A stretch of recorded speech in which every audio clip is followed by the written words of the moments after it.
So last class we have discussed about the basics of slab design. What are the different types of slabs that we find in daily construction that they are used?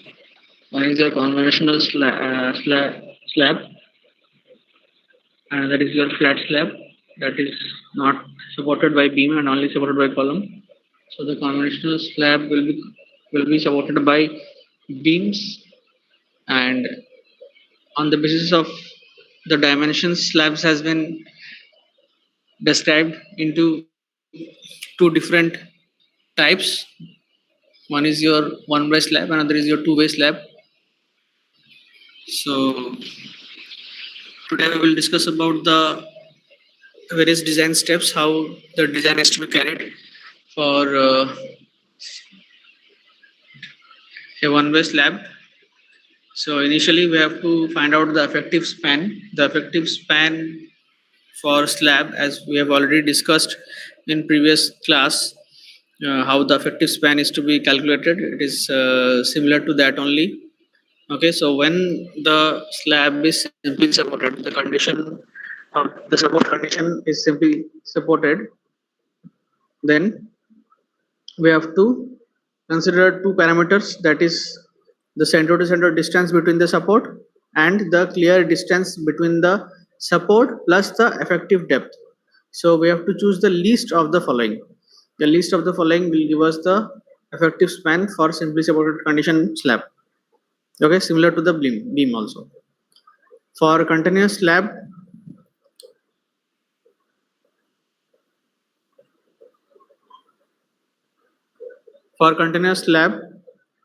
the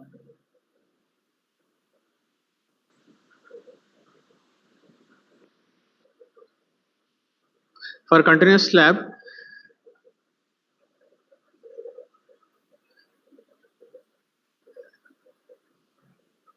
the support condition that we have to consider is whether the clear span is 1/12 or less than that.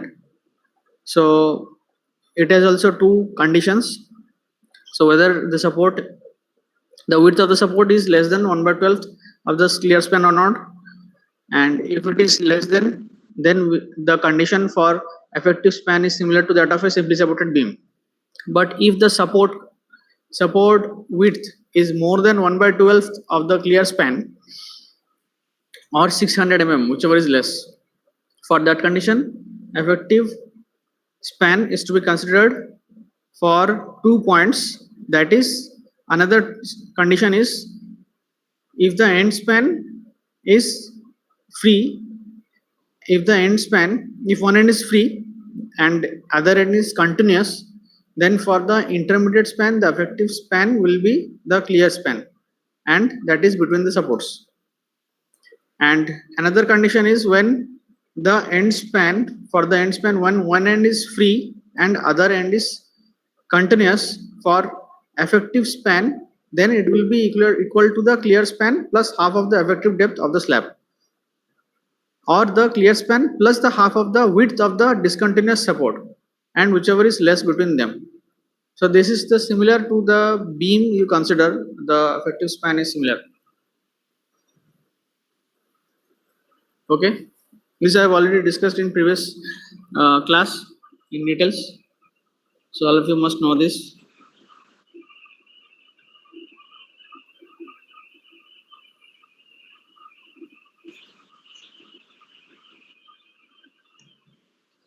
Next condition is control of deflection. So for deflection control, we know that IS code has recommended certain parameters with respect to the span of the beam. So there are certain conditions based on the effective length by depth ratio for which the deflection control is to be considered. So for span up to 10 meter, the L/D ratio should be as recommended by IS. For cantilever is 7, for simply supported is 20, and for continuous slab is 26. Okay, similar to your beam, 7, 20 and 26. It is simply supported, not singly supported. There is an error here. Cantilever beam simply supported and continuous. Next condition is if the span is greater than 10 meter, then we have to check the value that if it is multiplied by 10 by span, then except for the cantilever, the exact deflection calculated should be made. So beside this condition, deflection calculation should be made otherwise. So depending on the area of the tensile steel also, this value will be modified. Now when the condition is the span is spanning in two direction. So we have to consider the shorter span, and this shorter span calculation is required for effective depth ratio. The span to effective depth ratio. And when the slab is two-way type, two-way slab, here also the smallest span is to be considered, and that should be restricted up to 3.5 meter. So this smallest span for two-way slab, if the reinforcement is mild steel, then the overall depth ratio is to be assumed, and it should satisfy the deflection criteria. That is for a loading class up to 3000 Newton per meter square. For simply supported, it should be 35. Means the shorter span versus overall depth ratio. The simply supported should be 35, and for continuous slab should be 40. And for higher strength HYSD bar, high strength deformed bars, the values should be multiplied by the factor of 0.8. See, all these and values are important with respect to MCQ. So these points sometimes are asked in the MCQ, that how much factor is to be multiplied to find out the deflection control for high strength when HYSD bar is used, and for your mild steel bar, how much deflection limit is to be controlled for a class type 3000 Newton per meter square. And if the span is greater than 10 meter, then what multiplication factor is to be utilized, means is to be multiplied by 10 by span. Okay, so these values are mostly asked in the MCQs.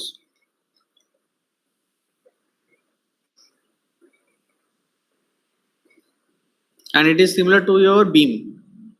The criteria for deflection and effective span that we have seen, it is the slab for slab. It is quite similar to that of beam.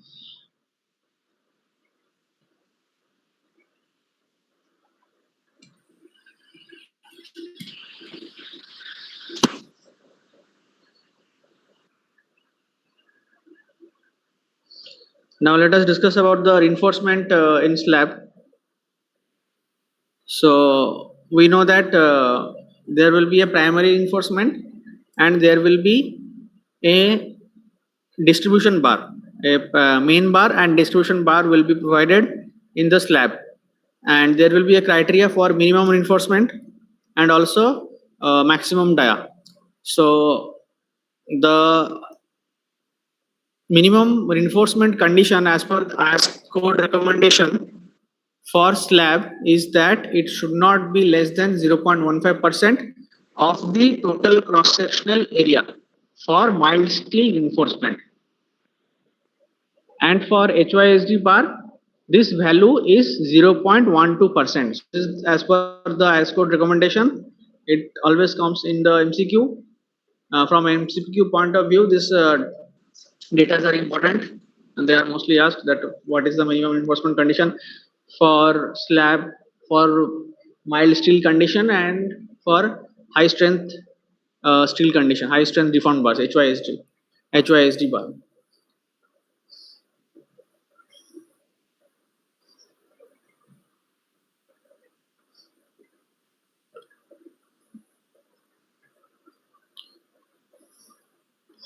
So this is the criteria.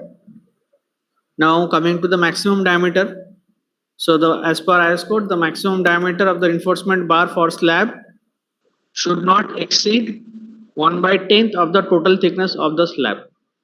So see here, IS code has given a recommendation that the thickness of the bar should not be more than 1/8th of the total thickness of the slab. Generally, the thickness of slab is considered around 120 to 200. It could be normally 150 or 180 thickness is kept, depth is kept for slab. So the diameter. So if you consider 180 dia, so or 200 dia, so it should not be, the diameter should not be more than 1/8 of the depth. So this criteria is actually there so that sufficient space is provided so that the concrete gets settled into between the reinforcement. So that there is due to the when there is a particle size, the coarse aggregate, the larger sizes should get fit into the slab thickness. Means the diameter of the bar, the maximum diameter of bar should not deviate, should not interfere with the pouring of concrete. The concrete, which consists of your cement, slurry, and fine aggregate and coarse aggregate. So the coarse aggregate must get fit into the between the reinforcements. So that is why maximum diameter criteria is there. Next is your distribution of the reinforcement. So we know that the distribution of the reinforcement for spanning in longer span for direction, if there is a one-way slab, then the distribution bar is provided along the longer span. Okay, so it is the distribution bar is the secondary bar that is provided, and we know that the main bar is provided for one-way slab in the shorter span, and the distribution reinforcement is provided on the longer span of the slab. Why? Because we know that maximum deflection is to be carried by the shorter span, so main reinforcement is provided along the shorter span, and whereas the distribution bar is provided on the longer span, right?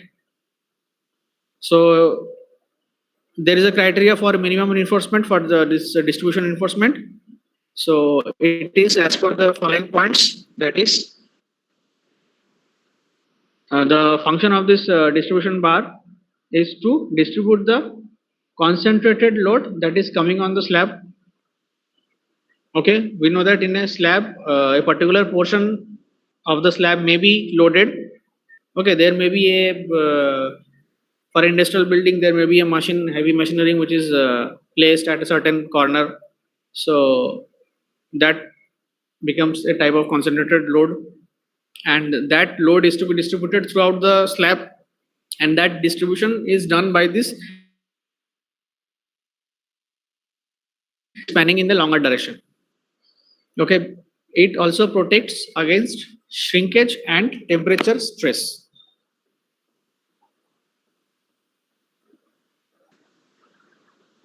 So we know that the temperature, due to the rise or fall in temperature, there will be expansion or contraction of the concrete, as well as shrinkage criteria is there in the concrete. So this distribution reinforcement actually protects from this type of undue events. Next is to keep the main steel bar in position. So our main steel, as the name indicates, is the primary steel that is provided in the shorter direction, and which primarily takes the bending moment, and the distribution reinforcement function is the only this main function, that is distribution of the concentrated load, protection against shrinkage and temperature stress, and to keep the main steel bar in position. Okay, we know that the main steel bar is connected with the distribution bar. Okay, we use steel wires to connect any two bar. If you have seen, if you have gone to site, if you have seen any construction, then I hope you have seen how the reinforcements are tied together. If two reinforcements are crossing each other, then how they are tied by using steel bars. Okay, so this is how the connection is made.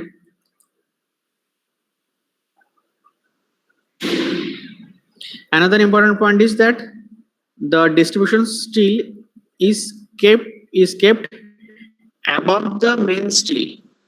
Okay, and it is not provided with hook at the ends. You don't apply hook for the distribution bar, and when the laying of reinforcement is done for casting of slab, for preparation of slab, then first you have to provide the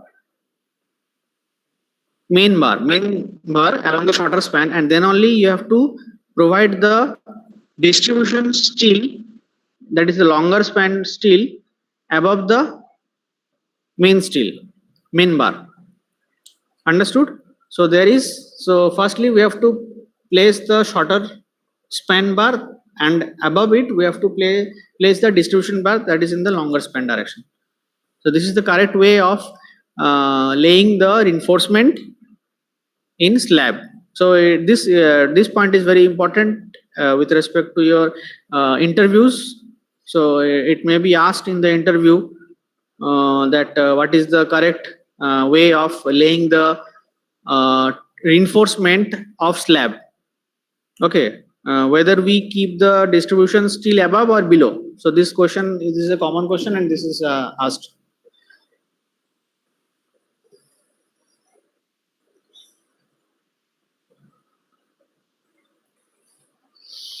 Next is your spacing of reinforcement. So next point is spacing of reinforcement. We have to keep a minimum distance between bars.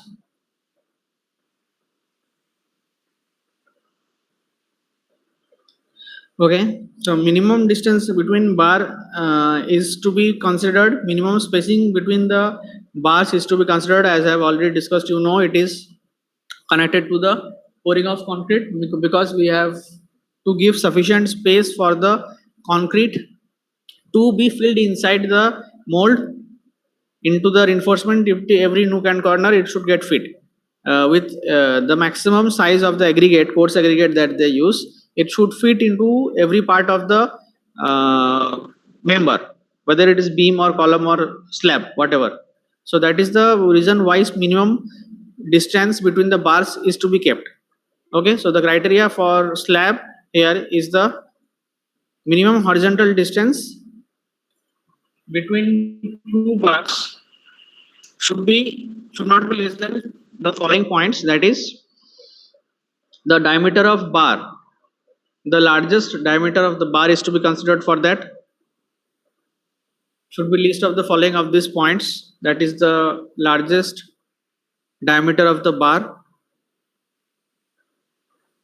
Next point is 5 mm more than the nominal maximum size of coarse aggregate in the concrete. Okay, so if you are using a 20 mm size maximum aggregate for making concrete, then you have to give at least 20 plus 5, 25 mm minimum nominal distance between two steel bars.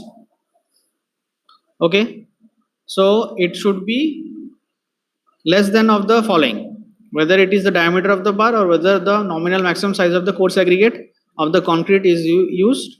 It should be more than 5 mm than the nominal maximum size of the coarse aggregate. Okay, second criteria is the vertical distance between two layer of the main reinforcement.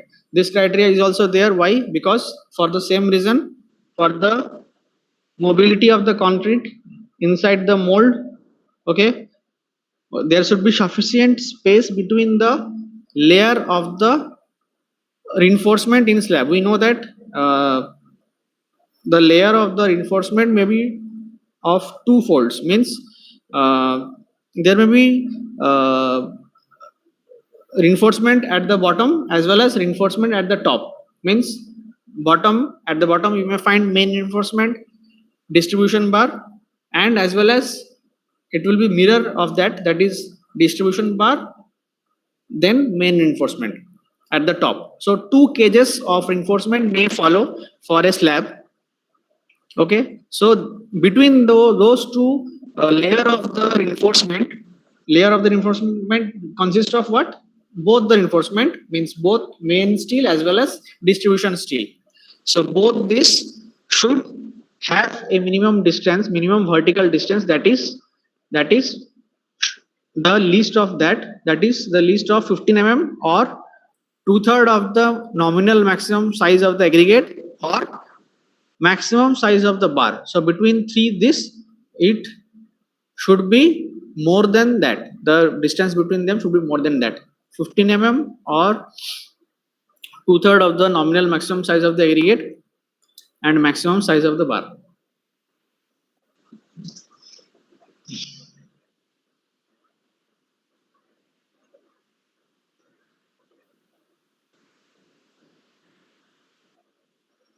Fine. Okay, all of you have understood?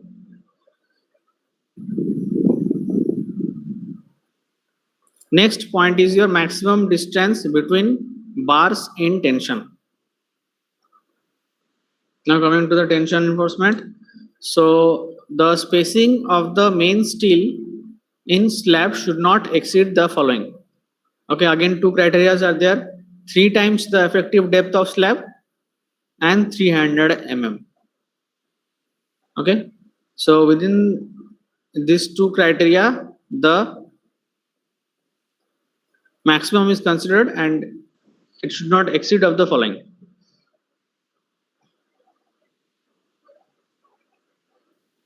The least is to be considered. Next is the spacing of the bar. The spacing of the bar, that the distribution steel of the bar that is provided, that we know it is provided for preventing the temperature and shrinkage stress, that is provided at a distance of 5 times the effective depth of slab or 450 mm, whichever is less, right?